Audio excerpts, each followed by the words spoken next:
Você já pensou no impacto da comunicação sobre os seus relacionamentos? Será que você ajusta a sua comunicação constantemente e acaba criando um tom que dificulta a conexão em vez de melhorar? Será que você foge de determinados assuntos para não gerar desconforto e acaba criando distanciamento? Hoje nós vamos falar sobre 4 princípios de comunicação que podem transformar os seus relacionamentos. Esses 4 princípios são: o primeiro deles, transformar a busca por culpados em necessidades expressas. Isso mesmo, parar de culpar e verbalizar aquilo que você precisa. O segundo deles é dizer mesmo as coisas difíceis. O terceiro é não se responsabilizar pela emoção do outro. E o quarto é concentrar-se em você. Vamos entender como que esses princípios funcionam? Vem comigo. O primeiro princípio que eu trago é transformar a busca por culpados em necessidades expressas. Será que você costuma culpar o outro por algo que não deu certo? Quando buscamos um culpado, isso acaba desgastando o relacionamento. Tem um ditado que diz assim, que se você culpa alguém, você está no começo da sua jornada de desenvolvimento. Se você se culpa, você está a meio caminho dessa jornada, já está ali na metade do caminho. E se você não culpa ninguém, você já terminou essa jornada. Eu acho isso fantástico, porque eu falo com as minhas alunas sobre esse tema. Eu digo que nós começamos o nosso processo de expansão de consciência, primeiro aprendendo a sermos mais gratas pelas coisas que acontecem no nosso dia a dia. E que, num nível, após esse, quando nós já estamos mais familiarizadas e encontrar motivos pelos quais sermos gratas, nós temos mais estrutura para trabalhar essa questão do julgamento. Olha que interessante, né? Então, aqui a gente percebe esse movimento na nossa expansão. Então, culpar os outros ou culpar você mesma não resolve a situação, concorda? Apenas acaba criando uma sensação de vergonha e de estagnação. A culpa é aquele ponto que acaba nos prendendo a um hábito que é negativo. Quando nós culpamos o outro, nós perpetuamos esse hábito de apontar o dedo. Quando você sentir o impulso de colocar a culpa no outro, para por um momento e observa o que você realmente deseja, porque existe uma dor, existe uma emoção por trás desse movimento de encontrar culpados. E aí você vai perceber, poxa, eu quero isso, eu quero aquilo, existe uma necessidade. Quando nós culpamos o outro, é porque nos sentimos sem poder de ação. Nós sentimos que não podemos ter algo daquilo que, da maneira como nós gostaríamos, do jeito como nós queríamos, e isso significa que se você verbalizar, se você expressar aquilo que você deseja, você cria um caminho para restaurar a sua capacidade de ter ação diante daquela situação. O problema é quando nós não dizemos o que queremos porque nós temos medo, talvez, e com isso a pessoa que está ali no outro lado da conversa não sabe qual é o nosso desejo, não tem ideia da nossa necessidade. É como se nós a mantivéssemos no escuro, sem saber.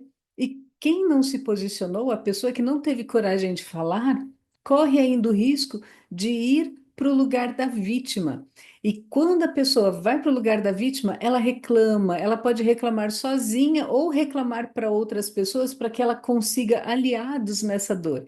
Então, a primeira reflexão para você fazer é: você não fala o que deseja, talvez até espere que a outra pessoa adivinhe a sua necessidade e depois você acaba se ressentindo porque sua necessidade não foi expressa. Será que você faz isso? E de verdade, eu gostaria que você imaginasse como é estar de um lado, do lado de alguém que, na maior parte do tempo, está reclamando de você, especialmente para os outros, e não tem coragem de se posicionar. Eu tenho certeza que você não gostaria de estar nessa relação, não é verdade? Então, aqui entra um elemento que é bem importante: energia é informação. Mesmo que você não tenha coragem de falar, de se expressar, de verbalizar isso que você precisa, essa necessidade, a sua assinatura energética, o seu campo energético se comunica e a outra pessoa sente. Então, veja, eu digo, você. Expressa uma necessidade. Isso não significa necessariamente que a outra pessoa tem obrigação de atender aquilo que você deseja, mas você abrir esse espaço para comunicar uma necessidade sua, abrir esse canal de comunicação. Aqui você começa a trabalhar com mais transparência nessa comunicação. Então, um primeiro exercício que eu trago para você é transformar a culpa em necessidades expressas. Em vez de apontar o dedo e dizer a culpa é sua, você que fez isso, que aqui é uma necessidade de estarmos certos em vez de sermos felizes, você para por um momento e se conecta com a necessidade sua que não está sendo expressa. Pensa com muito carinho nesse ponto. Vamos para o segundo princípio? O segundo princípio é: diga as coisas difíceis, mesmo as coisas difíceis. Então, aqui é para você pensar sobre falar, mesmo aquelas conversas, aqueles assuntos que a princípio você sente uma resistência, você sente que é um tema que gera uma dificuldade. É comum no relacionamento, em algum ponto, as pessoas pararem de dizer as coisas difíceis. Isso acontece por diversos motivos, né? Existem várias razões para isso. Por exemplo, você fala assim: eu não vou falar sobre isso, que eu vou deixar outra pessoa chateada, ela vai ficar com raiva, ou isso vai causar um estresse para a relação. Você começa a fazer uma leitura sobre o que esse tema difícil causaria na outra pessoa, e por conta disso você deixa de falar. É como se nós estivéssemos pisando em ovos dentro dessa relação. E aqui, olha que curioso. Por conta disso, você acaba criando um comportamento hipervigilante, onde você não deseja tocar, despertar nenhum gatilho no outro. Então você não fala. Por quê? Porque você não gosta da consequência do comportamento do outro. Eu não gosto que a pessoa fique chateada, eu não gosto que a pessoa fique triste comigo, que ela fique com raiva. E não sei qual é o comportamento do outro, mas é uma leitura que você faz sobre como o outro vai reagir e aquilo você não gosta e evita. E outro motivo que nós podemos evitar essas conversas mais difíceis é a nossa tentativa de gerenciar o outro. Por exemplo, deixa eu explicar. Quando você espera que o outro mude e depois então você vai se sentir feliz ou você vai se sentir em paz ou qualquer outra emoção que seja condicionada ao comportamento do outro. E essa tentativa de controle sobre o outro acaba impedindo que a relação seja mais profunda. É como se nós mantivéssemos essa relação sempre em um comportamento superficial, sem descobrir o que está acontecendo numa camada mais profunda. Esse ponto é mais complexo, mas eu queria que você imaginasse assim: é como se você não quisesse se mostrar realmente, porque você tem medo de mostrar quem você é e por conta disso você acaba se editando, você acaba criando ajustes, ajustes nas suas falas, no seu comportamento. Existe aqui uma crença subjacente nesse gerenciamento de que é mais fácil você ser amada por quem você não é, por conta desses ajustes, né? Então você se distancia dessa sua transparência, você cria essa versão editada, e é como se fosse mais fácil gostar dessa versão editada do que gostar de quem você realmente é. Quando nós não temos coragem de ter essa conversa difícil, nós acabamos também perpetuando um cenário onde nós precisamos adotar uma persona. E adotar essa persona, ela não se sustenta. Isso exige demais da sua energia, exige demais de você. Mas não se preocupe, porque tem estratégias bastante simples que facilitam a comunicação.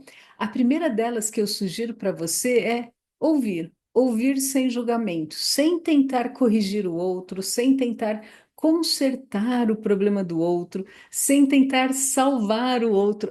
Quem está no arquétipo da mártir me ouve muito falar sobre isso, né? Então, não fazer nenhuma ação nesse sentido, apenas ouvir, ouvir com presença e perceber as suas emoções enquanto você está ouvindo o que o outro fala, durante a conversa. A segunda estratégia é uma que eu uso com meu marido e eu acho muito interessante, que é a estratégia de definir limites. Já te explico, é assim. Às vezes eu falo para ele, olha, eu preciso falar. Você não precisa me dar uma resposta, não precisa me dar uma solução, não precisa me salvar, mas eu só quero que você escute. Então não precisa solucionar o meu problema. Eu só quero verbalizar, eu só quero falar. Você já sentiu isso? Às vezes você só precisa falar. E definir esse limite ajuda a criar um espaço para você ser ouvida. E, geralmente, quando nós somos ouvidas, a nossa necessidade ou aquilo que nós vamos fazer em seguida muda. Porque nós tivemos um espaço agora para processar. Muitas vezes, enquanto você está conversando com essa pessoa, e ela está te dando esse espaço para que você seja ouvida, você processa os seus sentimentos, se conecta com aquela sua verdade, com a sua necessidade, e isso pode afetar a maneira como você vai conduzir a situação a partir daquele momento. Não é curioso isso? Eu lembro que a primeira vez que eu falei isso para o meu marido, ele ficou meio chocado. Ele se perdeu, porque normalmente isso é uma característica da energia masculina que é querer encontrar uma solução. Você leva um problema, ele te dá uma solução.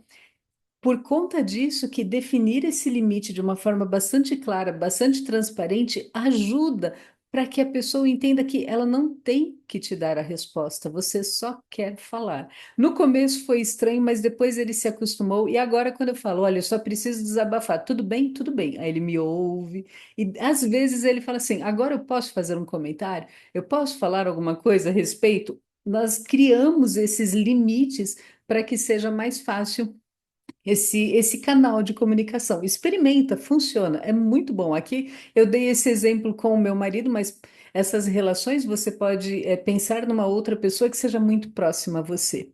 Bom, vamos para o terceiro princípio. O terceiro princípio é: não se responsabilize pela emoção do outro. Esse ponto aqui, ele é mais desafiador, mas é uma virada de chave.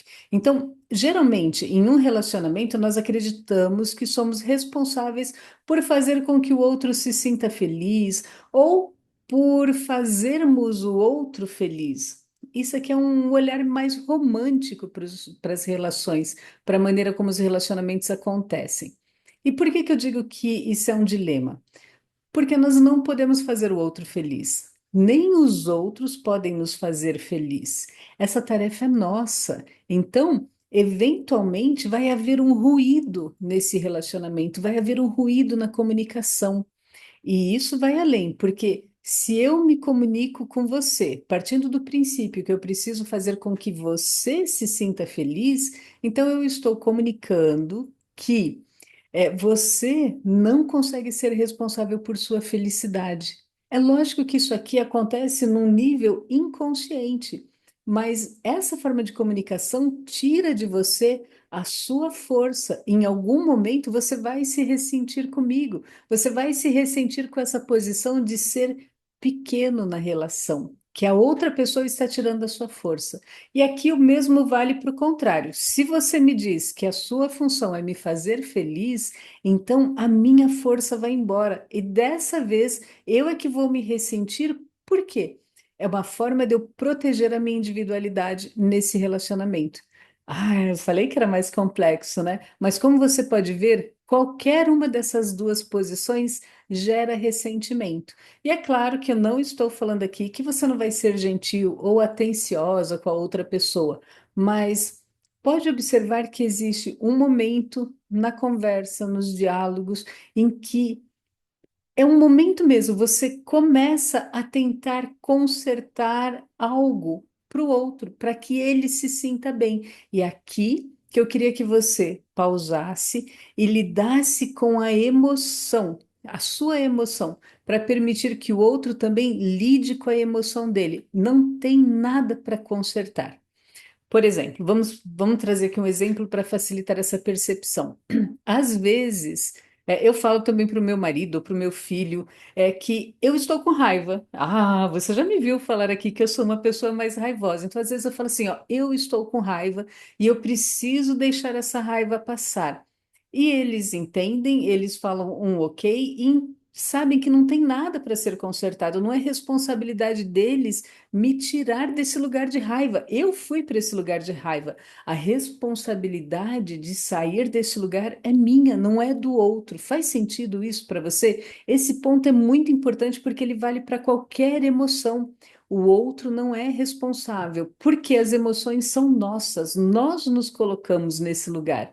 O outro não fez com que eu me sentisse aquela emoção feliz ou triste ou raivosa, a emoção estava em mim. O outro foi um gatilho, foi um espelho, mas a emoção é minha e eu tenho que aprender a lidar com ela. Porque se eu não aprendo eu mesma a modular essa minha emoção, eu posso mudar de cenário, mas o outro que está fora vai ter essa capacidade de trazer um gatilho para despertar a emoção que está em mim. Fez sentido isso para você? Pensa com muito carinho, né? Com muito carinho nessa questão de que nós somos responsáveis pelas nossas emoções.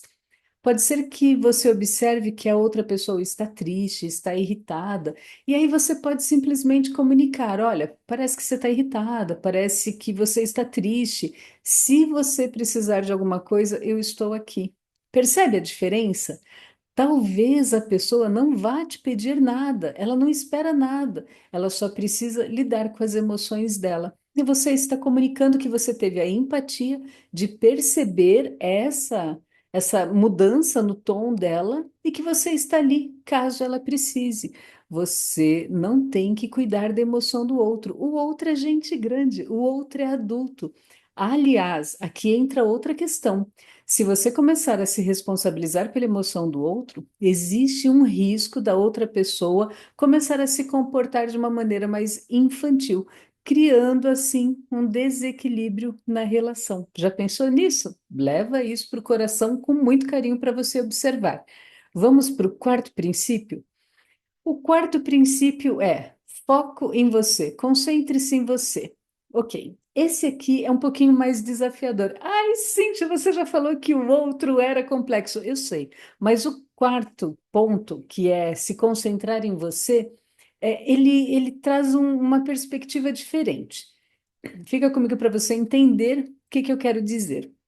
Você já viu uma frase assim? Outro dia eu e meu marido estávamos vendo um carro, nós entramos numa concessionária e o vendedor deu a entender assim que se a mulher gostar do carro, o relacionamento está feliz. Então era assim, ó, mulher feliz, casamento feliz. Já ouviu algo parecido com isso? Né? Oi, como assim? Ah!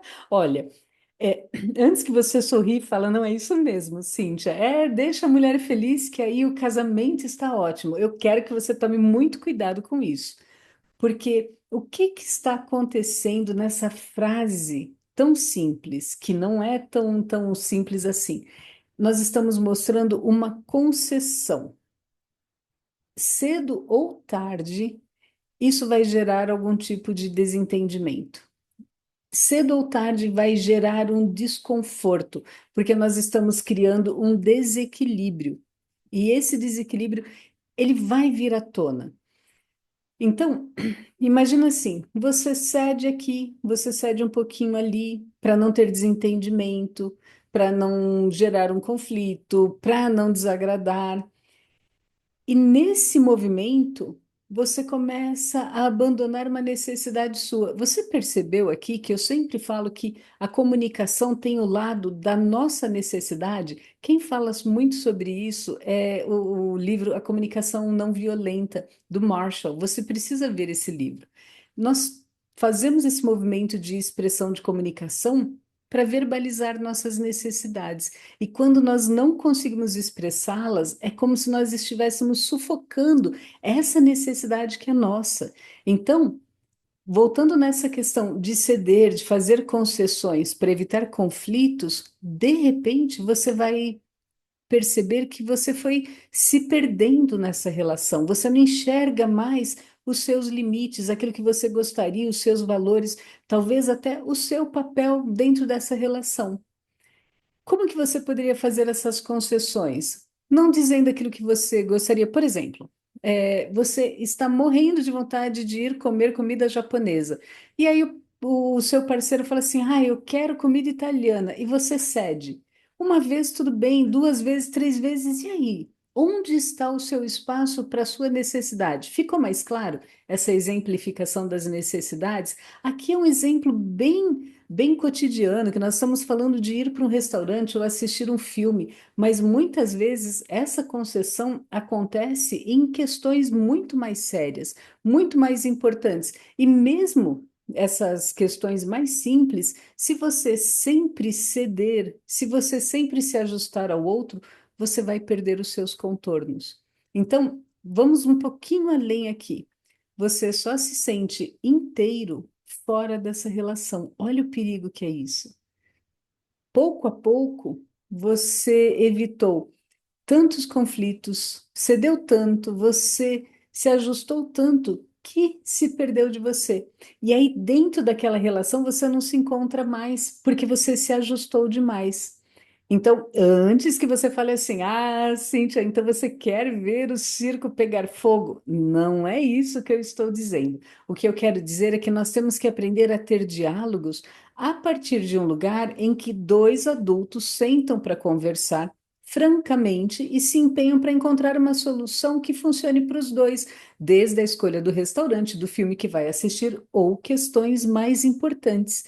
Então, esse ponto aqui, ele praticamente resume os pontos anteriores, por isso que eu trouxe para você nessa ordem, porque para chegar aqui, você tem que aprender a não buscar a culpa do lado de fora, você tem que aprender a ter conversas difíceis e não se sentir responsável por fazer o outro feliz e, além de tudo, se conectar com as suas próprias necessidades. Viu como ele resume todos os princípios anteriores? Então, certo. E se aqui, nessa última questão, você e a outra pessoa observarem que está sendo desafiador vocês estarem felizes juntos, encontrarem esse terreno comum? Se isso acontecer, isso significa que existe um trabalho para ser feito em vocês. É justamente por isso que o foco é você. Se concentre em você, porque o relacionamento não é sobre querer ou tentar mudar o outro, será sempre sobre você. De novo, sem culpar você mesma nem o outro, mas olhando para o relacionamento como uma experiência de crescimento.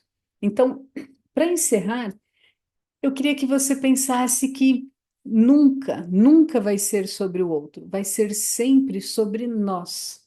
Olha que interessante. Nós podemos nos aprofundar nesse tema do observador e do objeto observado em outro vídeo, mas fundamentalmente o relacionamento que você tem com o outro é um reflexo, né, um espelho do relacionamento que você tem com você mesma. Já pensou nisso? Já fez essa observação? Que eu quero dizer? Se você se respeita, se você cuida de você, dos seus valores, do que é importante, das suas necessidades, você vai ter um relacionamento que é respeitoso, que é amoroso, que atende às necessidades de um e do outro. Agora, se você vive em uma guerra constante com você, se culpando por tudo que acontece, tendo diálogos pesados com você mesma, isso vai transbordar na relação. Se você anula todas as suas necessidades, você dá direito para o outro também não enxergar as suas necessidades. O seu relacionamento com você mesma vai refletir nas suas relações amorosas, nas suas parcerias, nas pessoas com quem você trabalha, na sua relação com os seus filhos, é um reflexo. Então, se você começar a olhar, colocar em prática esses quatro princípios, você vai ver que a sua comunicação muda, que a sua postura, a sua assertividade mudam também. E se você quiser trabalhar a sua comunicação mais profundamente, identificando esses diálogos internos e as repercussões no mundo externo, eu te convido a fazer o curso Florais e Ampla Comunicação. Eu vou deixar o link aqui na descrição para que você acesse e entenda como que é a proposta desse curso. É trabalhar com os florais para te ajudar a resgatar essas emoções enquanto você resgata a sua voz mais autêntica. Percebeu como nós podemos fazer esse ajuste de nos desconectarmos das nossas necessidades e da nossa voz autêntica durante a nossa comunicação? Por isso que é importante nós fazermos esse resgate. Então, coloque esses princípios em prática e vai conhecer o curso dos Florais para Comunicação, que eu tenho certeza que você vai gostar. E se você gostou desse vídeo, se foi contribuição, deixa o seu like, manda esse vídeo para outra pessoa que você percebe aí que também precisa fazer alguns ajustes na comunicação para ter mais leveza, mais fluidez, para gerar conexão, certo? Nós nos vemos no próximo vídeo.